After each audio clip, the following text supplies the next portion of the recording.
Hello friends, एक बार फिर से आपका स्वागत है आपके अपने इस यूट्यूब चैनल। दोस्तों, जैसे कि आप जानते हैं, आप में से काफ़ी ऐसे स्टूडेंट्स हैं जो अभी जून 2022 टर्म एंड एग्जामिनेशंस के लिए अपीयर करेंगे और इग्नू की तरफ से आपके हॉल टिकट्स 19 जुलाई देर रात जारी कर दिए गए थे। उसी टाइम पे दोस्तों मैंने आपको एक वीडियो के माध्यम से इसके बारे में कंप्लीट जानकारी दे दी थी, लेकिन फिर भी आप में से काफ़ी ऐसे स्टूडेंट्स हैं जिन्हें अपने हॉल टिकट्स डाउनलोड करने में बहुत सी प्रॉब्लम्स फेस करनी पड़ रही हैं और काफ़ी ऐसे स्टूडेंट्स हैं जो कि अभी तक भी अपना हॉल टिकट्स डाउनलोड नहीं कर पाए। तो दोस्तों, आपको अपना हॉल टिकट डाउनलोड करने के लिए जो भी प्रॉब्लम्स फेस करनी पड़ रही हैं उनका सॉल्यूशन मैं देने वाला हूं। इसके अलावा आज का वीडियो बनाने के पीछे एक और नया मकसद ये है दोस्तों कि इग्नू की तरफ से आपके हॉल टिकट में जो टर्म्स कंडीशंस लिखी जाती हैं, जो भी इंस्ट्रक्शंस लिखे जाते हैं, उनमें काफ़ी चेंजेस किए गए हैं और कुछ ऐसे भी चेंजेस हैं जिनकी वजह से आपका रिजल्ट डिक्लेयर नहीं किया जाएगा। देखने के लिए तो ये कंडीशंस, ये जो इंस्ट्रक्शंस दिए गए हैं काफ़ी नॉर्मल है, लेकिन अगर आप इन्हें मिस कर देते हैं और उसी टाइप की गलती कर देते हैं तो आपके रिजल्ट डिक्लेयर नहीं किए जाएंगे।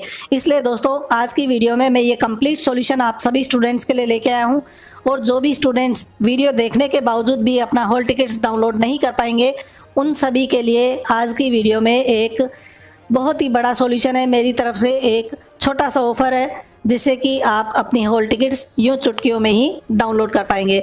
सो दोस्तों, आप अपना हॉल टिकट डाउनलोड करने के लिए इग्नू की जो ऑफिशियल वेबसाइट है, यहाँ पे अलर्ट्स के सेक्शन में लिंक दिया हुआ है और न्यूज़ एंड अनाउंसमेंट्स में भी फिर से वही लिंक दे दिया गया। आप दोनों में से किसी भी एक लिंक को क्लिक करके और नेक्स्ट पेज में आ जाएंगे। आपके सामने कुछ इस टाइप का पेज ओपन होगा। आपके हॉल टिकट के लिए भी इग्नू की तरफ से इस बार अलग अलग दो लिंक दिए हुए हैं। आप जैसा देख पा रहे हैं, click here for main link या फिर क्लिक हेयर फॉर अल्टरनेट या सेकेंडरी लिंक। आप दोनों में से किसी भी एक लिंक को क्लिक करके और नेक्स्ट पेज में आ जाएंगे। दोस्तों, कभी कभी ये दोनों ही लिंक काम नहीं करते हैं और कभी कभी ये दोनों ही लिंक काम करने लगते हैं, तो आप अपना कोई भी एक लिंक क्लिक करके और थोड़ा सा वेट कर लीजिए। फ्रेंड्स, मैं आपको बता दूं कि मैं अपने घर पे वाईफाई यूज़ कर रहा हूं और काफ़ी अच्छी स्पीड है उसकी। उसके बावजूद भी ये पेज प्रोसेस होने में थोड़ा सा टाइम ले लेता है, इसलिए थोड़ा सा पेशेंस रखिए और उसके बाद में आपकी हॉल टिकट्स डाउनलोड हो जाएंगी। आप जैसे ही इन लिंक्स को क्लिक करेंगे तो आपके सामने कुछ इस टाइप का पेज ओपन होगा। देखिए दोस्तों, ये पेज भी इस बार इग्नू की तरफ से टोटली चेंज कर दिया गया। एक्चुअल में इग्नू की तरफ से हर बार जो ओल्ड पेज होता था उसी को अपडेट करके और आपके हॉल टिकट जारी कर दिए जाते थे, लेकिन इस बार नया पेज डेवलप किया गया है। सो यहाँ पे आपको सिंपली अपने 9 या फिर 10 डिजिट के इनरोलमेंट नंबर इंटर करने हैं। उसके बाद में आपको अपना प्रोग्राम कोड सेलेक्ट कर लेना है।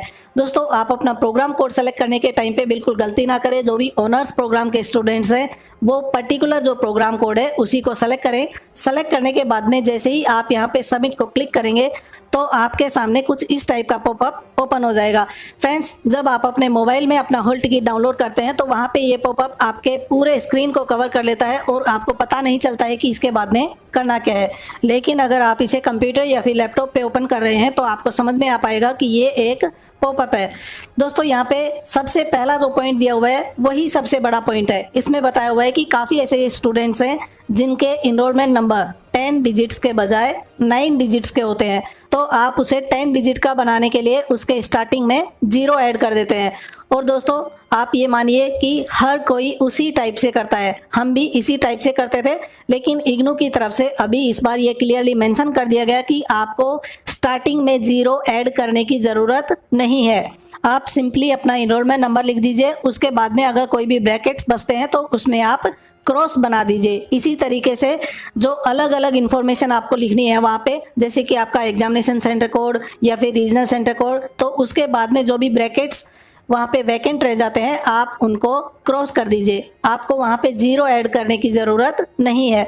अदरवाइज़ आपका यहाँ पे जो एम्बिग्यूटी की वजह से या फिर आपका इनकरेक्ट इनरोलमेंट नंबर मान लिए जाएंगे, जिसकी वजह से आपका रिजल्ट होल्ड रखा जा सकता है। जो नेक्स्ट इन्फॉर्मेशन है, जो नेक्स्ट पॉइंट है, इसमें क्लियरली मेंशन कर दिया गया कि इग्नू की तरफ से आपको सिर्फ एक ही आंसर शीट दी जाएगी, आपको कोई भी सप्लीमेंट्री आंसर शीट नहीं दी जाएगी। ये तो इग्नू की तरफ से लास्ट 2 ईयर से स्टार्ट किया गया है, लेकिन फिर भी जो नए स्टूडेंट्स हैं उन्हें इसके बारे में जानकारी नहीं होगी, इसलिए आप इसे ध्यानपूर्वक देख लीजिए। कि अब इग्नू की तरफ से आपको एक ही आंसर शीट मिलेगी और अगर वो फिलअप हो जाती है, वो कंप्लीट हो जाती है, तो आपको सप्लीमेंट्री आंसर शीट नहीं मिल पाएगी।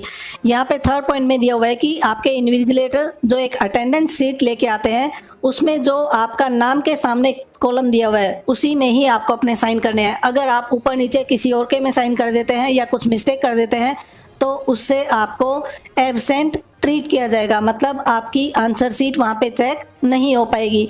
इसलिए आप इन सभी बातों का भी ध्यान रखें।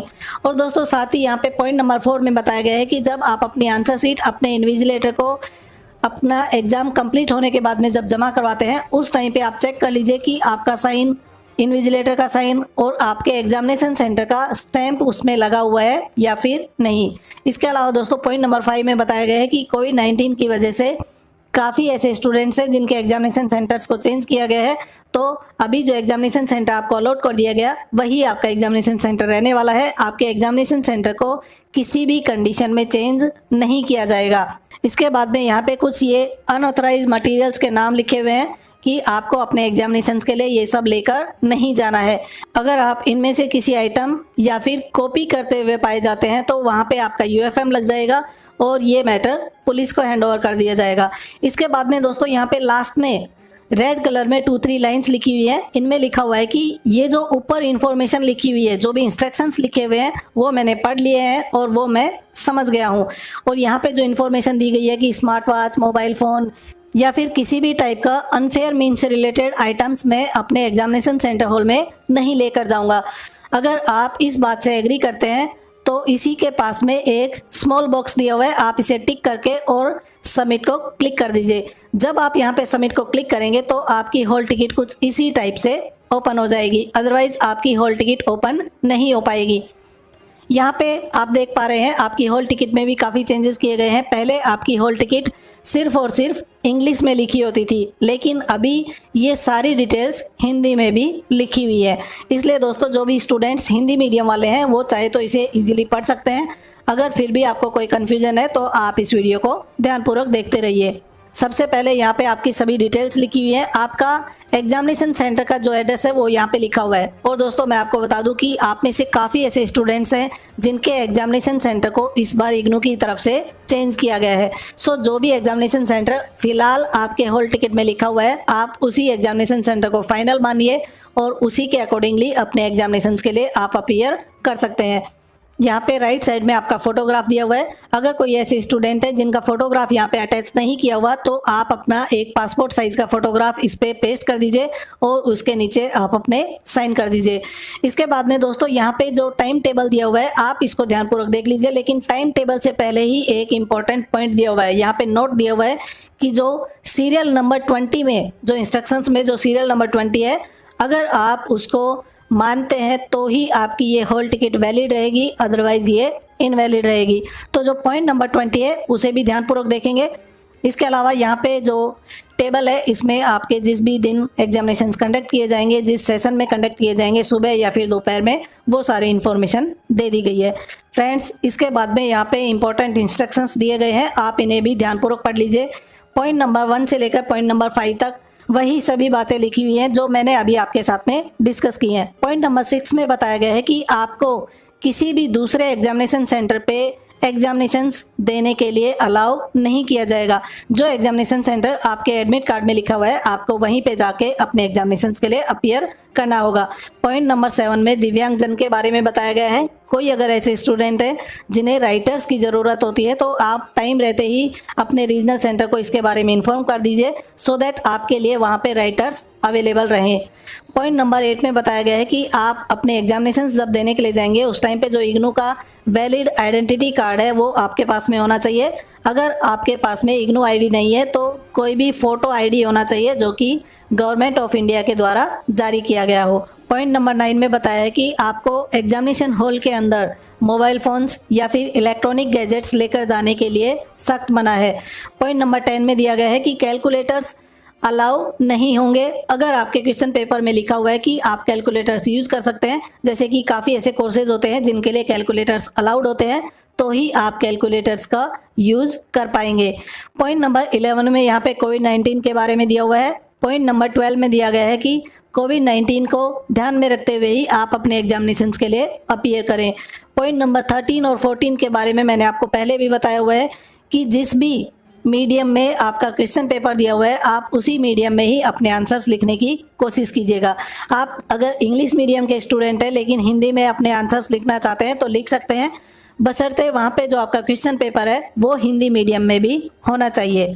लेकिन ऐसा ना हो कि आप अपना क्वेश्चन पेपर हाफ तो इंग्लिश में सोल्व कर दें और हाफ फिर हिंदी में सोल्व करें। अगर आप हिंदी में लिखना चाहते हैं तो पूरा हिंदी में ही लिखें, अगर इंग्लिश में लिखना चाहते हैं तो पूरा इंग्लिश में ही लिखें। इसके अलावा जो भी रीजनल लैंग्वेज के जो सब्जेक्ट होते हैं उनके लिए जो पर्टिकुलर लैंग्वेज है उसी में ही आपको अपने आंसर्स लिखने होंगे। इसके बाद में यहाँ पे पॉइंट नंबर 15 में इन सभी सब्जेक्ट कोड्स के नाम दिए हुए हैं जिनके लिए आपका MCQ टाइप का क्वेश्चन पेपर आएगा और आपको अपने आंसर्स OMR शीट पे मार्क करने होंगे। इसके बाद में पॉइंट नंबर 16 में बताया है कि आपका डेट और सेशन चेंज करने के लिए कोई भी रिक्वेस्ट एक्सेप्ट नहीं की जाएंगी, स्पेशली उन सभी के लिए जो कि ग्रुप 1 से लेकर ग्रुप 6 तक के सब्जेक्ट्स हैं उनके लिए। पॉइंट नंबर 7 में बताया गया है कि BLIS के अलावा जो भी स्टूडेंट्स जिनके प्रैक्टिकल्स कंडक्ट किए जाते हैं आप अपने अपने रीजनल सेंटर के कांटेक्ट में रहिए, आपके रीजनल सेंटर की तरफ से आपके प्रैक्टिकल्स कंडक्ट किए जाएंगे। पॉइंट नंबर 18 और 19 में बताया गया है कि एग्ज़ाम स्टार्ट होने के बाद में अगर क्वेश्चन पेपर डिस्ट्रीब्यूट कर दिया गया है तो 15 मिनट तक ही आप अपने एग्जामिनेशन सेंटर में एंट्री ले सकते हैं, उसके बाद में आपको अलाउ नहीं किया जाएगा। किसी कंडीशन में 30 मिनट्स तक भी आपको अलाउ किया जा सकता है, वो आपके एग्जामिनेशन सेंटर के जो हेड हैं उन पे डिपेंड करेगा। और जब आपका एग्जामिनेशन स्टार्ट हो जाता है उसके बाद में मिनिमम 1 आवर तक आपको वहाँ पे रहना ही होगा। आप 1 घंटे से पहले अपना एग्जामिनेशन सेंटर नहीं छोड़ सकते हैं। यहाँ पे दोस्तों जो इम्पोर्टेंट बात बताई गई थी वो है पॉइंट नंबर 20। यहाँ पे कुछ 2-3 अलग अलग पॉइंट्स दिए हुए हैं, सभी को आप ध्यानपूर्वक देख लीजिए। कि सबसे पहले तो बताया गया है कि अगर आपका जो रीएडमिशन या फिर कैसे भी करके अगर आपका एडमिशन का वैलिडिटी अभी वैलिड है तो ही आपकी ये हॉल टिकट वैलिड रहेगी और आप अपने एग्जामिनेशन के लिए अपीयर कर पाएंगे। सेकंड दिया हुआ है कि जो भी आपने सब्जेक्ट या फिर जो भी कोर्स कोड यहाँ पे फिलअप किए हैं अगर वो रजिस्टर्ड हैं तो ही आप उसके लिए अपीयर कर पाएंगे। नेक्स्ट दिया गया है कि अगर आपने रीवैल्यूएशन के लिए अप्लाई किया है और साथ ही आपने अपना एग्जामिनेशन फॉर्म भी फिलअप कर दिया है तो देखिए दोस्तों यहाँ पे क्योंकि काफ़ी ऐसे स्टूडेंट्स हैं जिनके रिजल्ट अभी तक पेंडिंग में थे, अगर आपने रीवैल्यूएशन के लिए अप्लाई किया था और साथ ही जब तक आपके रिजल्ट्स डिक्लेयर नहीं हुए थे और आपने अपना एग्जामिनेशन फॉर्म भी फिलअप कर दिया था तो उसके बाद में आपका रीवैल्यूएशन का रिजल्ट डिक्लेयर हो गया और आप उसमें पास हो गए, चाहे आपके वहाँ पे 45 मार्क्स ही क्यों ना आए हो, लेकिन अगर आप उसमें पास हो गए हैं तो आप अभी फिर से अपने एग्जामिनेशंस के लिए अपीयर ना करें, क्योंकि उनमें से जो भी ज़्यादा वाले मार्क्स होंगे जिनमें आप पास हो गए हैं वही वाले मार्क्स आपके मार्कशीट में एड अप कर दिए जाएंगे। नेक्स्ट बताया है कि आप अपना हॉल टिकट डाउनलोड करने के बाद में उसमें अपना नाम का स्पेलिंग, सरनेम, ये सभी चीज़ें जो भी डिटेल्स दी हुई हैं उनको ध्यानपूर्वक चेक कर लीजिए। अगर कोई मिस्टेक है तो आप SRD डिपार्टमेंट से कांटेक्ट कर लीजिए। पॉइंट नंबर 21 में बताया गया है कि कोई भी स्टूडेंट एग्जामिनेशन हॉल से बाहर अपनी आंसर शीट लेकर नहीं जा सकता। अगर आप ऐसा करते हैं तो ये UFM काउंट किया जाएगा और आपका केस पुलिस को हैंडओवर कर दिया जाएगा। नेक्स्ट पॉइंट में इम्पर्सनेशन के बारे में बताया है। काफ़ी बार आपने देखा होगा कि कोई ऐसे लोग रहते हैं जो किसी और के जगह पे अपने एग्जामिनेशंस के लिए अपीयर कर रहे होते हैं। तो दोस्तों अगर आप ऐसा कर रहे हैं तो ये भी पुलिस को रिपोर्ट कर दिया जाएगा और आपको वहाँ पे गिरफ्तार करवाया जा सकता है। पॉइंट नंबर जो 23 है, जो लास्ट पॉइंट है, इसमें बताया गया है कि आप अपने हॉल टिकट की एक कॉपी अपने पास में सुरक्षित रखें फ्यूचर रेफरेंस के लिए। काफ़ी बार ऐसा होता है दोस्तों कि अगर आपके रिजल्ट्स डिक्लेयर नहीं हुए हैं या फिर कोई और रीज़न है तो उस टाइम पे आपसे आपकी हॉल टिकट मांगी जाती है, तो इसलिए आप अपनी हॉल टिकट को अपने पास में सुरक्षित रखें। सो फ्रेंड्स, अभी वीडियो का लास्ट आ गया है और मैंने स्टार्टिंग में ही आपको बताया था कि वीडियो के लास्ट में आप सभी के लिए एक छोटी सी गुड न्यूज़ होगी मेरी तरफ से।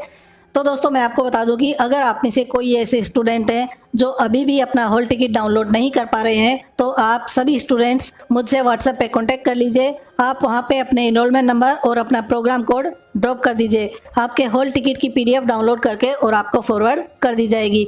दोस्तों आज की वीडियो में इतना ही। आशा करता हूँ कि आपने ये सभी पॉइंट्स काफ़ी ध्यानपूर्वक देखे होंगे और आप फ्यूचर में इस टाइप की कोई भी गलती नहीं करेंगे।